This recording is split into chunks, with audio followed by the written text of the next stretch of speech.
Hello everyone, this is Diksha Rathore and welcome back to my channel.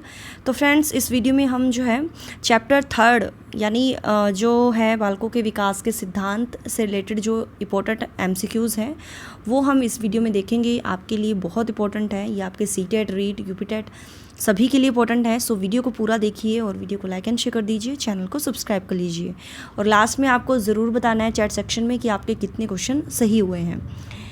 तो आज की class का सबसे पहला क्वेश्चन जो है, शिक्षक को ज्ञान होना चाहिए अध्यापन विषय का, बाल मनोविज्ञान का, शिक्षा संहिता का या अध्यापन विषय एवं बाल मनोविज्ञान का। तो चैप्टर 3 है। इससे पहले हमने चैप्टर 1 एंड 2 के जो है इंपॉर्टेंट एमसीक्यूज़ डिस्कस कर लिए हैं। अगर आपने वो वीडियो नहीं देखी तो प्रीवियस में आप देख सकते हो। तो शिक्षक को किसकी नॉलेज होनी चाहिए, आप वीडियो को पॉज कर लीजिए। और यहाँ पर शिक्षक को नॉलेज होनी चाहिए अध्यापन विषय यानी एक टीचर जो है वो क्या पढ़ा रहा है, और एक चाइल्ड साइकोलॉजी की। ठीक है, तो आंसर यहाँ पर राइट हो जाएगा डी आंसर। सभी ऑप्शंस को अच्छे से ध्यान से देखना है, समझना है। नेक्स्ट क्वेश्चन है, अपने विद्यार्थियों को समझने के लिए एक शिक्षक में अच्छी जानकारी होनी चाहिए बाल मनोविज्ञान की, बच्चों को समझने की प्रवृत्ति की, विषय वस्तु के प्रति विद्यार्थियों के मत की या प्रोक्त सभी की। तो अपने विद्यार्थियों को समझने के लिए एक टीचर में अच्छी जानकारी होनी चाहिए, यानी किसकी नॉलेज जो है एक टीचर को होनी चाहिए। तो आंसर क्या सही हो जाएगा? तो यहाँ पर आंसर सही हो जाएगा डी आंसर।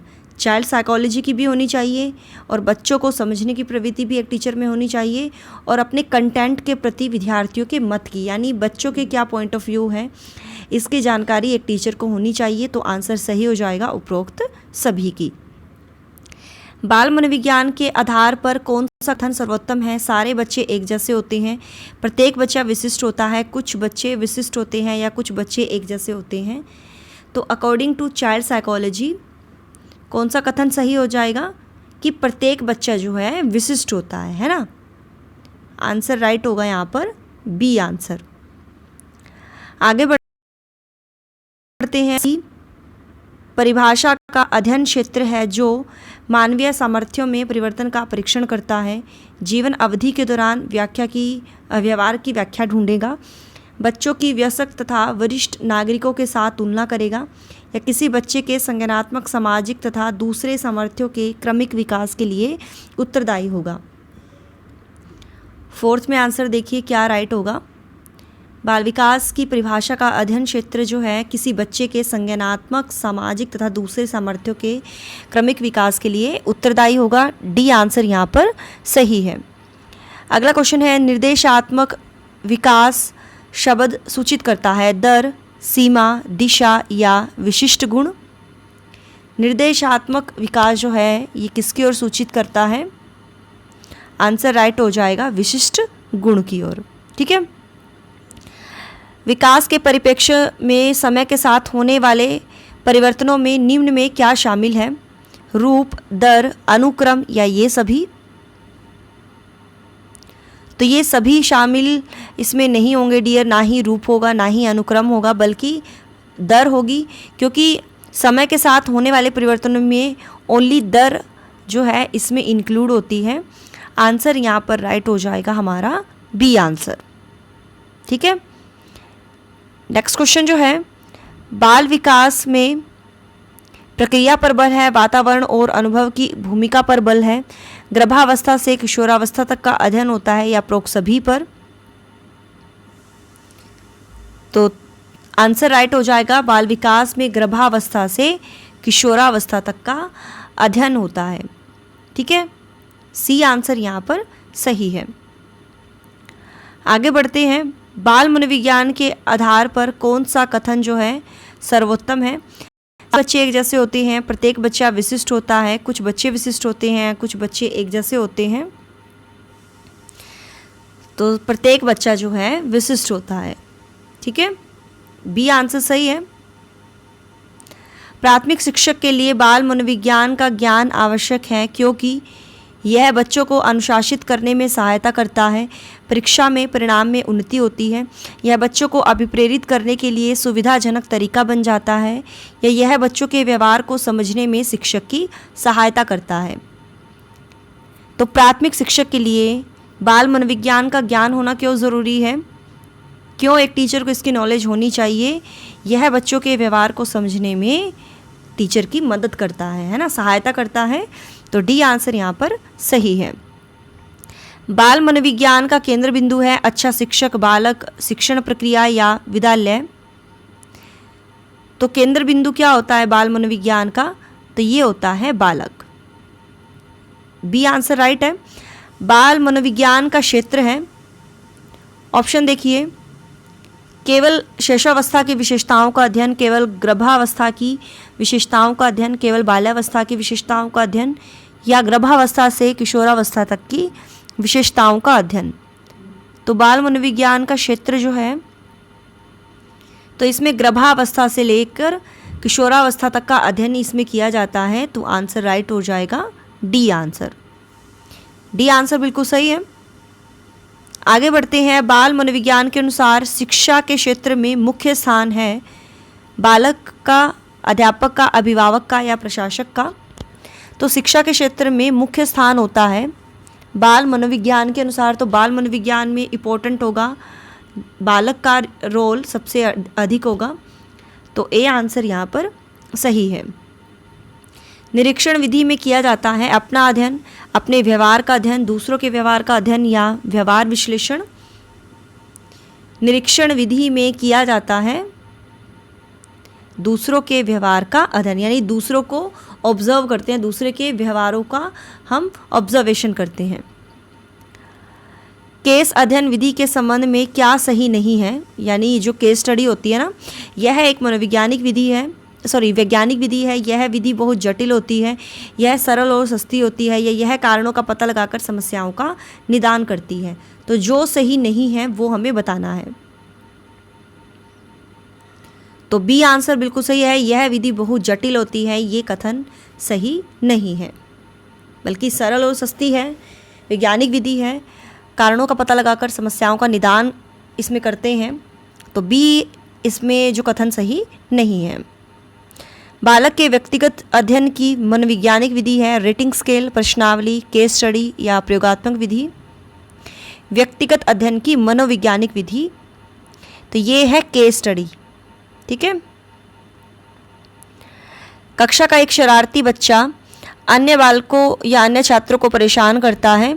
एक अध्यापक को उसकी समस्या का कारण जानने हेतु किस विधि का प्रयोग करना चाहिए? सर्वेक्षण विधि यानी सर्वे मेथड, व्यक्तिगत अध्ययन विधि, प्रायोगिक विधि या पर्यवेक्षण विधि। तो वो परेशान करता है अदर स्टूडेंट्स को, तो टीचर को उसकी समस्या का समाधान करने के लिए, समस्या का कारण जानने के लिए उसको जो है व्यक्तिगत अध्ययन विधि का जो है यूज़ करना चाहिए। बी आंसर यहाँ पर सही है।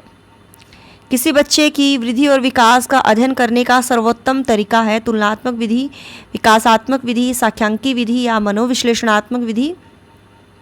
और डियर ये पार्ट 1 है जिसमें हम 30 क्वेश्चन ही डिस्कस करेंगे। नेक्स्ट वीडियो में इस चैप्टर के नेक्स्ट क्वेश्चन जो है हम डिस्कस करेंगे। ओके, और वीडियो को एक बार लाइक ज़रूर कर दीजिए और शेयर कर दीजिए अपने फ्रेंड्स के साथ। तो वृद्धि और विकास का अध्ययन करने का सर्वोत्तम जो मेथड माना जाता है विकासात्मक विधि को माना जाता है। बी आंसर यहाँ पर राइट है। जब विकासवादी सामान्य परिवर्तनों का अध्ययन करते हैं जो सभी मनुष्यों के लिए विशिष्ट है, तो इसे डैश के रूप में जाना जाता है। निर्देशात्मक विकास, भावसूचक आइडियोग्राफिक विकास, अनौपचारिक विकास या औपचारिक विकास। 18 में आंसर राइट हो जाएगा। ए आंसर निर्देशात्मक विकास। एक निर्धारित समय की अवधि के लिए समान बच्चों के अध्ययन को डैश अध्ययन के रूप में जाना जाता है। अनुदैर्ध्य, लॉन्गिट्यूडनल, प्रतिनिध्यात्मक, क्रॉस सेक्शनल, अक्षांशीय, लैटिट्यूडनल या प्रायोगिक। आंसर राइट हो जाएगा यहाँ पर अनुदैर्ध्य, लॉन्गिट्यूडनल। ठीक है। डैश वह विधि जिसमें किसी व्यक्ति को उसकी वृद्धि के दौरान एक परिवर्तनशील अवधि के लिए समान व्यक्ति का प्रेक्षण और मापन करने हेतु अध्ययन किया जाता है। मिश्रित विधि, अनुदैर्ध्य विधि, क्रॉस अनुभागीय या विस्तारित विधि। 20 में आंसर राइट हो जाएगा यहाँ पर। बी आंसर अनुदैर्ध्य विधि। एक बच्चे की वृद्धि और विकास के अध्ययन की सर्वाधिक अच्छी विधि कौन सी है? मनोविश्लेषण विधि, तुलनात्मक विधि, विकासीय विधि या सांख्यिकी विधि? अभी जस्ट हमने डिस्कस किया था, तो ये है आपका विकासीय विधि। आगे बढ़ते हैं। बाल विकास का अध्ययन क्षेत्र है। बाल विकास की विभिन्न अवस्थाओं का अध्ययन, वातावरण का बाल विकास पर पड़ने वाले प्रभावों का अध्ययन, व्यक्तिगत विभिन्नताओं का अध्ययन या उपरोक्त सभी। तो इसमें जो है विभिन्न अवस्थाओं का अध्ययन किया जाता है और उस पर पड़ने वाले जो इफेक्ट हैं और इंडिविजुअल डिफरेंसेस का अध्ययन बाल विकास का अध्ययन क्षेत्र है। तो डी आंसर यहाँ पर राइट है। उपयुक्त जीवित, सर्वाइवल ऑफ द फिटेस्ट रहता है का सिद्धांत है लेमार्क का, हैरिसन का, डार्विन का या मैकडूगल का? तो ये सिद्धांत है डार्विन का। निम्नलिखित में से किस विधि का उपयोग किसी व्यक्ति के व्यवहार का उसकी समग्रता में अध्ययन करने के लिए किया जाता है? अवलोकन विधि, प्रयोगात्मक विधि, सर्वेक्षण विधि या केस स्टडी विधि? 24th में आंसर राइट हो जाएगा केस स्टडी विधि। क्लियर? डी आंसर यहाँ पर राइट है।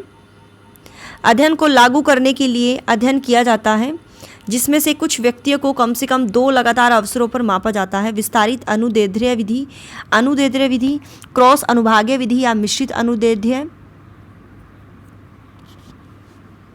तो 25 में आंसर सही हो जाएगा डी आंसर। व्यवहारवादियों द्वारा प्रयुक्त अध्ययन की पद्धति थी सर्वेक्षण, आत्मनिरीक्षण, केस स्टडी या अवलोकन? तो व्यवहारवादियों द्वारा प्रयुक्त अध्ययन की पद्धति जो है वो है अवलोकन, ऑब्जर्वेशन। क्लियर? निम्नलिखित में से कौन सा विकास का सिद्धांत नहीं है? विशिष्ट से सामान्य क्रियाओं का सिद्धांत, निरंतरता का सिद्धांत, विविधता का सिद्धांत, एकीकरण का सिद्धांत? विकास का सिद्धांत नहीं है। तो आप सभी को पता है डियर, निरंतरता का, विविधता का, एकीकरण का है, लेकिन विशिष्ट से सामान्य नहीं है, सामान्य से विशिष्ट का सिद्धांत है। ये आंसर यहाँ पर सही है।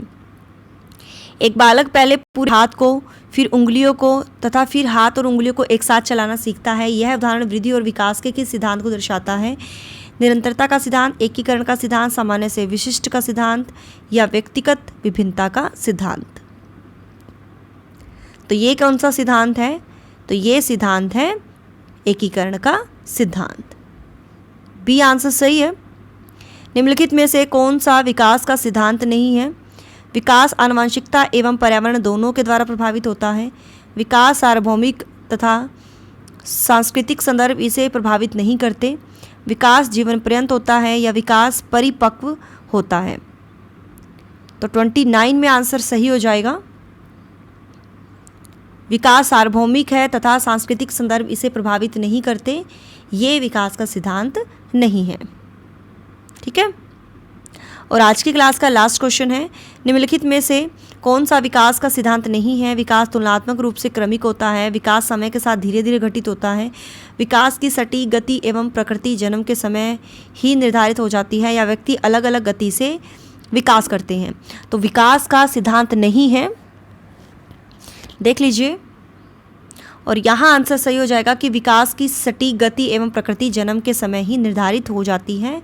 ऐसा बिल्कुल नहीं है। तो विकास का जो सिद्धांत नहीं है वो है सी आंसर।